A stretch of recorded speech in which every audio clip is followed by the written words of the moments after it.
We're going to run the country until U.S. President Donald Trump has scored another victory against Venezuela. Transition. So I am pleased to announce that the interim authorities in Venezuela will be turning over between 30 and 50 million barrels of high-quality sanctioned oil to the United States of America.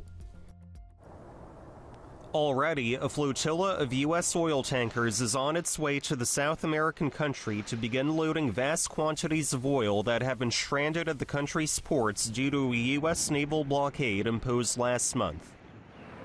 Experts have warned that Venezuelan oil production could collapse if the blockade isn't lifted in the coming days, potentially falling as low as 300,000 barrels per day.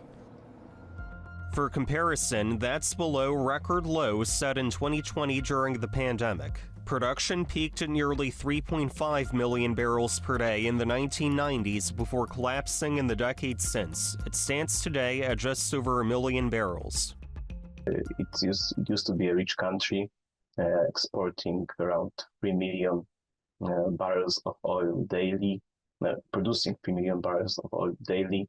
Now it produces around 1 million due to sanctions, due to economic repercussions of sanctions, underinvestments, and so on.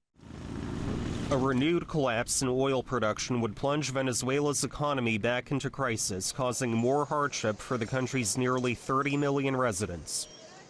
Oil still accounts for more than half of Venezuela's fiscal input, so the further blockade can have a very large impact on Venezuela's budgets. It can ruin a country completely. And since Maduro's capture by U.S. forces on Saturday, everyday life already appears to be getting worse. To snuff out any support for the U.S. intervention, the government of interim President Delcy Rodriguez has enacted measures to curb public expression among citizens and journalists and deployed paramilitary groups in the capital, Caracas.